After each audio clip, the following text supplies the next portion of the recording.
you do not have to be a parent to understand our text for today, our text that was so beautifully read. Thank you, Debbie. But understanding the many seasons that color the journey of raising kids is helpful in engaging with our text today. Whenever I get to teach one of those how to read the Bible class, because, it is, there's a lot to reading the Bible. A lot of people think that the Bible, you can just find it in the middle of nowhere and read it and understand it, but it is not always the case. There is a lot to it, and whenever I get to teach one of the classes, one of such classes, at some point I used this Hosea 11 text as an assignment or as a practice text. That's like one of the first things that we do, so I can get a sense of how people are actually engaging with Scripture, right? And so the task is simple. This is something that you can try at home sometime with just random text. I asked the participant to ponder on the text for a while and then deliver what they consider to be an effective interpretive reading of the text publicly. And it is almost always the case that some people get it quicker than the others. Now, most folks do a decent job at it. No one fails that class. But those who catch the anguish of God in the text tend to get it best. And often, it is parents or people who know a thing or two about raising kids that are quickest to catch the true emotional tone of the text. Doesn't mean that parents get some special insight into the Bible. It means that just sometimes some experiences allow us to get in quicker, access a little quicker. It is people who've, had experiences of maybe being... Okay, I'll give you a quick story. It's better this way. So one time, I'm learning how to drive, and I get in my mom's car. It's a Renault 5. I don't know if you had Renaults here back in the days, but it's an old French car, tiny little bit of a thing. We bought it for like 150 pounds, super cheap. We needed a car when we first moved to England. And a few months later, a little bit later, we found out that it was actually a really sought-after car. My mom had bought it from an old couple who was just getting rid of one of their cars, and we didn't know, but we were sitting on like a car that was really sold out, especially by young people who wanted to, because it's kind of a sports car. And so, teenagers or whatever, they love that car, right? But anyway, we find this out, but we have this car, and I'm learning how to drive in it. And one morning, I don't know what I'm doing. I'm in a car. I'm going to back the car out of the parking spot, Mom. And I'm doing it, and I'm listening to music, but super loud. And I'm so into my music that I'm not even paying attention, and I backed out quite a bit. And then I can see that I'm about to hit the car behind me. And so I'm like, oh no, brake! And instead of braking, I press on the accelerator, and I just completely go and swing against a tree, just boom! And that was the end of that car. And my parents were like, well, my dad was thinking it, I'm sure. What an idiot. Where did we go wrong? And then, but they were like, okay, it's okay, you're learning how to drive, whatever, we'll get another car. But I remember just feeling like, oh man, that's my mom's car. She just got it a few months ago. I really want to, I felt bad, and so I'm like, no, I've got to find a way to replace this car. I don't have a job yet, but I have friends who have ways of getting money in shady ways, and so I reach out to one of them. Because the love that I have for my mom apparently is higher than the fear that I have of going to jail. And so I call my friends up. I'm like, hey, I know you got a line on ABCD. I want in on this. This is how much I need. And they come up with a plan for me. When I think about it, by the way, just these people are natural, proper business people. They just, if you took them out of the streets and put them in the office, it's game over for that company. Because he had a full-on plan for me, and so being the, just sort of childish idiot that I was, I decided to do it. I prayed over it.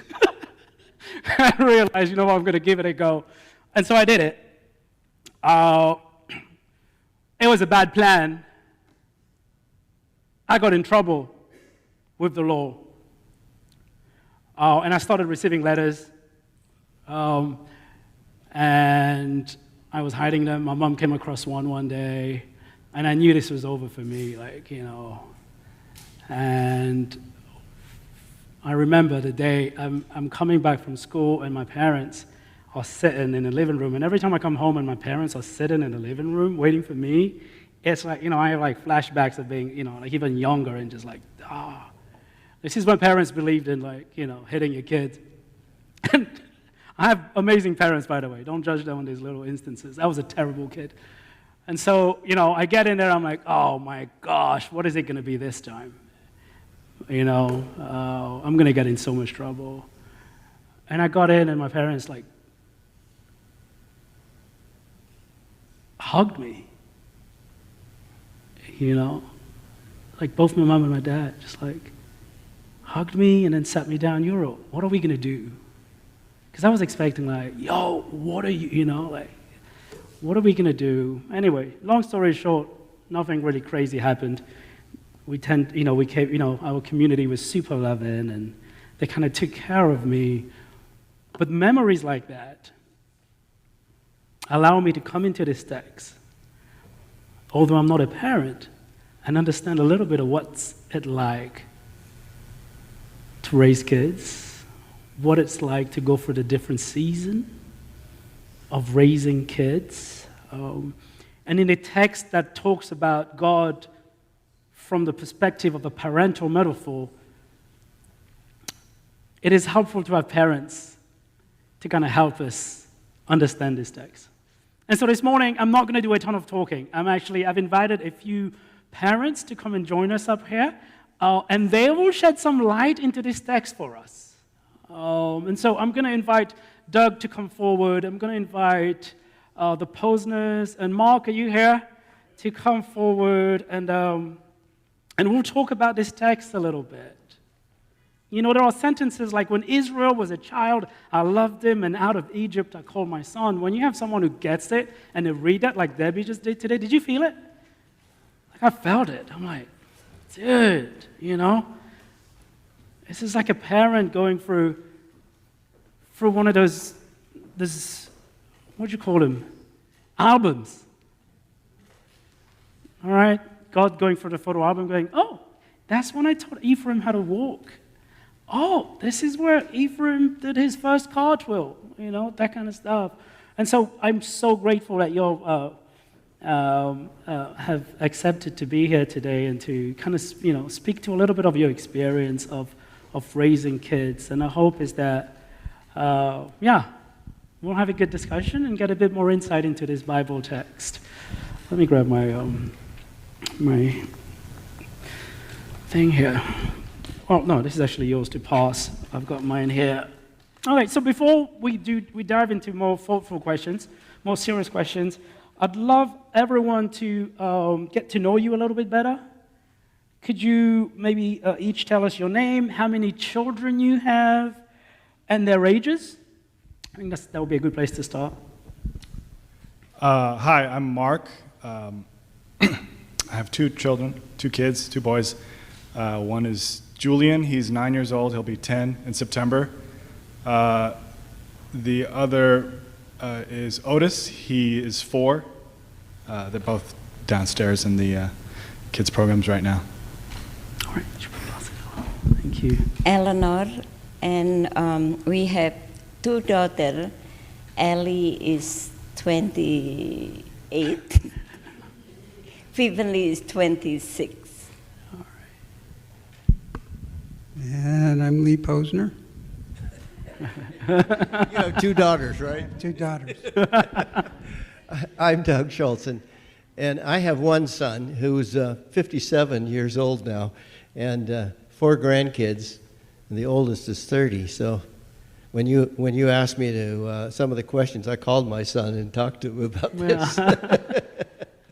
And now, he has insight into into your parenting style now that he's got kids, I'm sure. Thank you. I think this gives us a kind of good picture of where you are. But let's talk about the parenting journey itself. I want to start with something kind of fun. Hosea 11, like I was mentioning, kind of has a picture of a God who's teaching a child how to walk and how to do these things, and he's guiding them towards love and carrying them in his arms. Just beautiful moments. I think that parents like to brag about, in my experience of being around parents. Can you cast your mind back to a favorite moment that you have with your children? Something that whenever you think about it, just... I called Scott yesterday and talked to him about the questions that you had given me. And I said, what are the moments that you look back on and were the greatest for you? And I wanted to see if they were the same as what I was thinking as well. And he said, Dad, he said, I remember when we used to take trips to Lake Powell. We'd go with the Votes, John and Nancy Vote, and their kids, and Monettes and others. And for 10 years, we went to Lake Powell. And it was just a wonderful experience out there. They water skied, and the kids would tell stories, and we'd sit around the fire at night. And he remembered that as well. He said, Dad, that's one of the greatest memories that I have. And I want to pass that on to my kids as well, he said. Well, my thoughts are kind of similar. Some of the best moments, I think, were when we went on trips with the kids, especially when they were small. Disney cruises, trips to Spain and Italy and Ireland and a bunch of other places, and those are always great memories. They are. Yeah.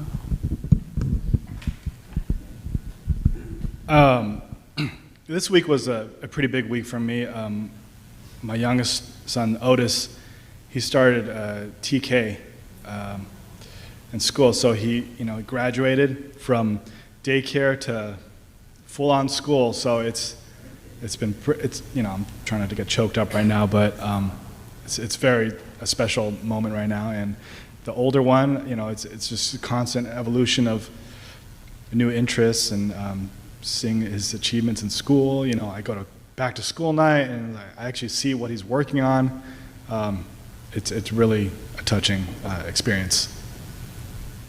Yeah, this isn't scripted, I didn't send you this question, but I'm super interested now. What about those memories make it special when you think about it? What is it about the time that you spent together, or in your case, seeing your son kind of getting to a different stage of life, right? Maybe learning a bit more independence, I don't know, having more to share with you. What is it for you, Mark?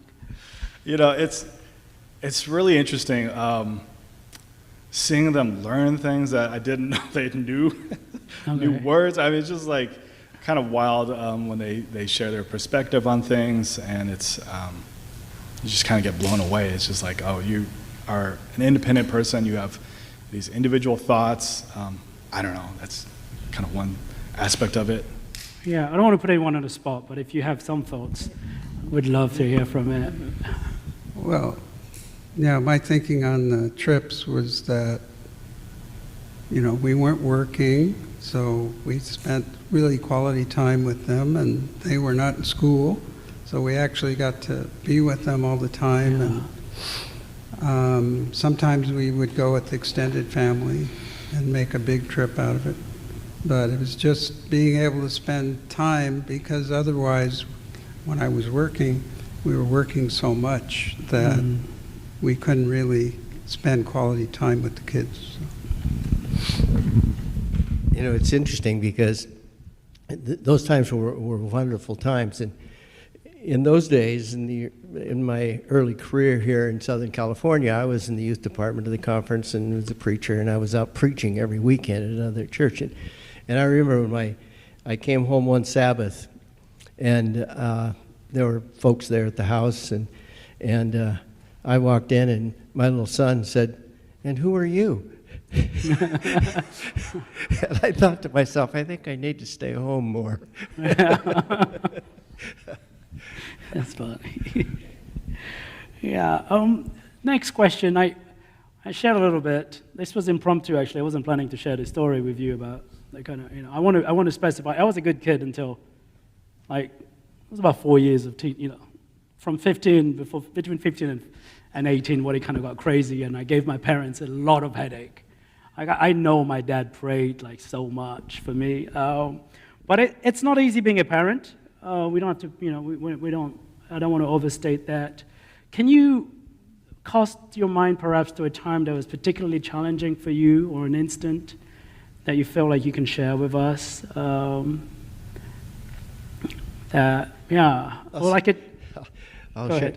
share one time. In fact, Sandy and I were talking about this because we kind of reviewed our history and sort of reminisced a little bit. And you're talking about a challenging time. Challenging time. With the son.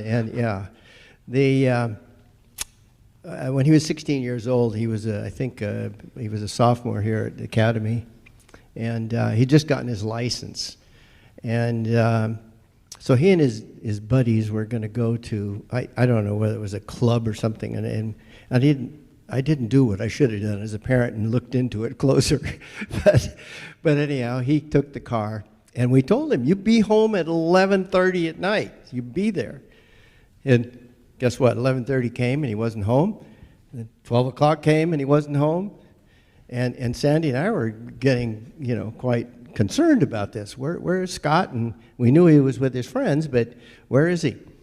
At about 12:15, we got a phone call, and said, "Where are you? You're supposed to be here at 11:30. You're not home, And here it is, 12:15, etc. Where are you? We're at the hospital." I said, "Hospital? What are you doing at the hospital?" Oh, he said Eric had to come and take his makeup off. Well, they had gone to some kind of a rave thing, and it was, and I talked to my son about this, asked him, I tell this yesterday, and he said that he was taking off his goth makeup or something that they had, and I said, "You get home." Well, guess what? He didn't drive the car for a long time, and he was in trouble, but that, we were very upset of that whole thing, and I guess maybe God gets that way with us sometimes. Yeah, maybe. Yeah. Anyone else? Yeah. Well, there was one incident with Ellie, our oldest daughter, when she was in high school. And that was challenging.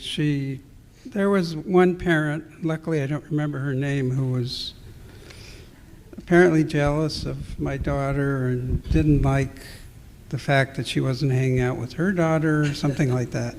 And she started a rumor about drugs or alcohol, things like that. So we ended up having a meeting with the principal. I think this was at GAA, and sat down and talked about it. And I knew that my daughter hadn't done any of those things. And I finally got to a point, I was getting very frustrated, and I finally said to the principal, "Do you know my daughter? Do you really know her? Because I know she hasn't done these things." So basically, get your facts straight and let me go back to work. So that was pretty much it.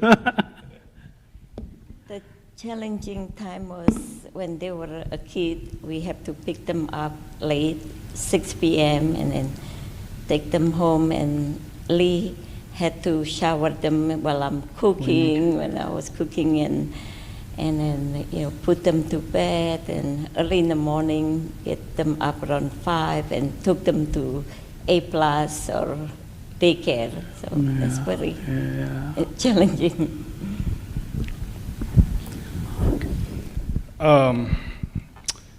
This phrase, it's a big part of my life right now. Pick your battles. Just this morning, just a bunch of little things. Do I have to? Am I going to be late for service, or am I going to try to get my kids to take a shower? And it's just, these little things you have to kind of weigh out. Okay, what's more important? What's non-negotiable? That's a big thing. A big challenge also is, you're younger, and you think, I'm never going to tell my kids because I said so. And then you just find yourself saying these things like, you need to go to bed because I said so. You know, it's just like these things that kind of circle back from your child and like, oh, well, who am I? I think I might be turning him to my parents a little bit. I don't know. Yeah. Well, I think it's a good segue into my next question, right? What is, and it's a little, it takes a little courage maybe, you know, so it's okay if you don't want to answer this, but is there an instance that you think that you'd go back, if you could go back, that you would do something different in how you handled one of those challenging moments, right? He went, you know what, if I was back there, maybe I would have said this, or maybe I would have done that instead of this. For me, you know, there's a constant struggle of patience and letting the kids press your buttons, and, you know, sometimes I lose my cool, you know, it's, a lot of you guys don't know me, you know, whatever, I don't know what you think about me, but, you know, kids, they know you're trying to take care of their lives, you're trying to, you know, look out for them, do what's best for them, take care of your life too, and sometimes you just lose your cool, you know, like this morning, like, you gotta take a shower, you gotta take a shower. Sometimes I shout, and it's like, I step back, you know, 30 minutes later, and it's like, oh, it wasn't a big deal. I didn't need to get so worked up about these kind of things, you know? You can't take that back, but you just gotta kind of move forward and hopefully handle the situation a little bit better next time. Yeah. Anyone else? Thanks for sharing, Mark. Yeah. With me, it was with Ellie too, because she's a difficult child. So I was struggling with her and fighting her hair. I will never. She not let me touch her hair, and she went to school with her hair all over her face. Well, it's just something that Eleanor touched on. I don't think I could go back and change it, though. It's that because when I was working all day, and she was working all day, and most of the kids would get picked up at 2:30 or 3, and we couldn't do that most times. So there was a lot of time where they were kind of unhappy that they couldn't get picked up with the other kids. On the other hand, it turned out for them, I think, to be a positive, because they stayed at school, they studied, and they studied more, and I think that eventually helped them. But it's just not having them feeling a little bit left out because they couldn't get picked up. Actually, I have one experience that I actually called my son and asked about this, if I could share it. I have thought about it over and over, and I really handled it poorly. He was probably about 14. I was in the youth department and a preacher, and in going out and preaching and working with young people, etc. And Scott wore his hair long, and this one particular day he came home and he had a ponytail. Well, this was 40 years ago. That's like having, you know, tattoos and stuff in those days was really an anathema. And he came with his ponytail, and I said to him, Scott, you can't wear that ponytail. And I was really upset with him with it. And Sandy reminded me of this. I went over and cut his ponytail off. And I talked to him. I said, Scott, do you remember that? He said, yeah, Dad. And he said, I didn't hold it against you, which I was grateful for. But, you know, I'm thinking to myself, oh, my lands, I handled that really badly. Yeah. And, if I had to do it over now, I would certainly do it a lot different. Well, tell us, since you have the microphone, tell us what experience like that, for instance, how did that help, or how does that continue, maybe, to help shape your understanding of a God that is deeply loving and compassionate? How does your parental journey, how has that affected your understanding of God? Well, I guess no matter what's gone on in life with the kids and and my son and all the other kids that were with us. And the things that they basically did that we got upset with, I realized that it was unconditional love that we had for them. Truly, no matter what they did, I mean, bringing the car home, smashing your car up, whatever, you told the story about your dad, that unconditional love is what I think God has for us, and we certainly, as parents, I think, can understand how God, wants to love us, and how He's unconditional with us, because we're that way with our own kids. No matter what they did, I still love my son, and fortunately, he loved me. That's right. Yeah. That's beautiful. Well, we had so many trial and challenge, and I always told the girls to always trust in God, and He will provide the answer. And throughout their life, we make sure that to always pray and trust God, and it turned out to be okay. Yeah.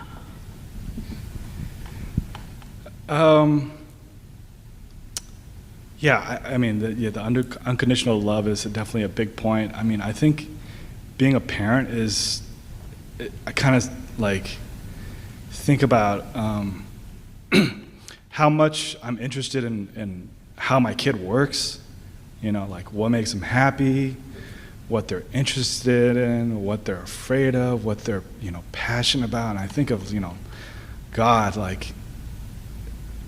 wanting to know more about us, and he wants us to talk to Him more and share our thoughts. Sometimes, I picked up the kids yesterday, and he's like, Otis, first week of school, what'd you learn today? What'd you talk about? And he just kind of didn't really give me much to. He just sort of made a just a raspberry sound. Okay, maybe he's burned down on school, whatever. Those kind of things. And then you sometimes you're out and you see your kids talking with other kids, and what is he possibly saying to this other kid? What are they discussing? What's making them smile? What's making them laugh? And you just think of God just sort of kind of wondering about us. I don't know. It's really kind of we reflect a lot about those things, and also I think about my parents. Now that I'm a parent, and I think about, oh man, I was once the age of my kids, and I think about my parents, what were they thinking? Were they oh, this is so overwhelming, this is crazy, why do I don't know.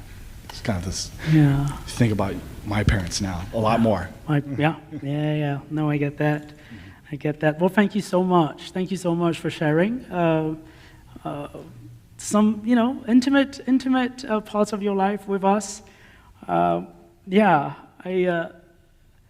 think it's the reason why I wanted to hear from parents today, I think, is the way that we look at our lives. Our lives are actually a window into how God interacts with us and in our world. And so occasionally it's important to kind of spend some time, to kind of review your life. And I'm so glad that you were willing to participate. Can we give them a word of applause? Thank you so much.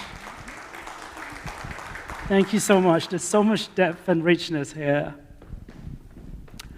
I don't want to add too much to what was said, but I want to bring our attention to one last bit before we leave. I think it was 2nd century, middle of the 2nd century, a theologian named Marcion. Marcion? Am I saying that name right? Not Marcion. Marcion. Kind of had a theology that taught this idea that the God of the Old Testament was a different God to the God of the New Testament. It's actually one of the first major, earliest heresies that the church condemned, right? This idea that the God of the Old Testament was completely different to the God that we meet in Jesus. And his conclusion was well, there must be two different gods. right? And you've heard versions of this, right? That as the law-giving and sin-punishing God of the Old Testament, and then here comes Jesus, and through his death, somehow he conquers that other God of the Old Testament, and now there's a new God, that comes. Or you've heard the German phrase, "Der Umstimmen Gottes," or God's change of attitude. Have you heard of that? That somehow God was this teenage God in the time of Israel, and then kind of grew up. The way you have that old uncle that's used to be a hothead, all the stories you hear about that guy is just smashing people left, right, center. And now he's just the mellowest person, and quiet. And that's the idea here, that somehow God had this sort of maturing, right, over time, and God became the God that now we see in Jesus Christ. Well, orthodoxy is always pushed back against that. Christian orthodoxy said, no, God has been the same, always, and is the same loving God today. Right? And we see this, I think, in the text that we kind of discussed today, the Hosea 11 text. It's a metaphor about a parent who agonizes over the well-deserved punishment and disobedience of his child. But somehow in this story, the parent cannot bring themselves to punish the child. And it's not because the child has had a change of mind, the child has not repented, the child has not seen the error of their ways. No, there will be no punishment simply because the parent is more compassionate than the parent is strict. That somehow, if God is the parent, the metaphor here of Hosea is that God is too compassionate to follow through with God's own rules. All right? It's like God's looking, it's like, that's little Ephraim. How can I do this to him? All right? So rather than following through, this parent, we're told, is willing to break their own rules for the sake of the child. In other words, if you are looking for a rebel in this story today, it is not the child. It is God the parent. In Jewish law, any disobedient son should be punished, even to death sometimes, depending on what was done. And so here Hosea is painting this story, the Old Testament God, who is actually not a God that's obsessed with obedience. It's not a God that's obsessed with whether you sinned or not. It's a God that says, you know what? I'll be the rebel here. If I will be defined by something, it's not going to be by your man-made laws. It's not going to be by arbitrary rules. It's going to be by the power. It's not going to be by the power. It's going to be by my heart. And I am a compassionate God. Ephraim could do whatever Ephraim wanted to do, and I will still be the same God, the same parent. And so when you read texts like that in Hosea, you come to the conclusion that, well, it is not God that's changing over time. It is people that are changing over time. They change the way that they understand God. They change the way that they understand themselves. They change their perspective, their beliefs, and their lives. And so you can have a hothead uncle who eventually just calms down. And because he's loved enough, he's able to now be a loving person. And so it's almost like when it comes to God's love, the more you're able to engage with that love, the more that love becomes your own.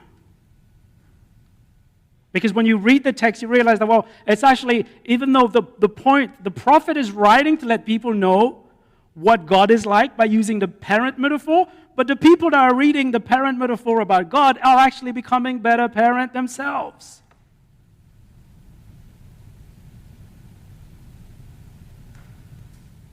Because the more we experience the love of the people around us, the more we experience the love that God has for us, the more loving we become, and the better we are at understanding what God is like. Years ago, when I first went to school for theology, I read a book on love, judgment, and hell, and all that kind of stuff. And I can't remember the book, but I remember one of the things that it says at the end. And I'll share this with you, and I'll leave when we'll call it a day here. But he said this. He said the reason why people are not interested in God, the reason why people are not interested in church, is that they realize that the Christian God cannot actually be loved. In fact, they realize that even Christians do not and cannot love this God they preach about. And this is simply because no matter how loving this God is also angry, and this God is also terrifying, and this God is also traumatizing, and this God is also a God of strict consequences. And a God like that can be obeyed, a God like that can even be worshipped, and can even be revered, but it cannot truly be loved. And that thought is still with me today. Can you really fall in love with a God that is also angry, that is also terrifying, a God that is keeping the scores? I don't know. I'll let you figure that out. I think we heard a lot today about how love works, but I'll leave you with this final thought. It's a little piece of wisdom that came to me from the tiniest nun I've ever met in a Cornish pub years ago on a rainy day. We were all hiding in this little pub from the rain and the wind outside, and they're talking, and we talk. She realized that we were theologians having a conversation, and then she just interjected and said this. Do you know what? She's like, do you know what? Love is all we know of God. Everything else we think we know of God is our own wrestling with the experience of loving and the experience of being loved. But all we know of God is that God is love. I'll leave you to ponder on that. Be blessed.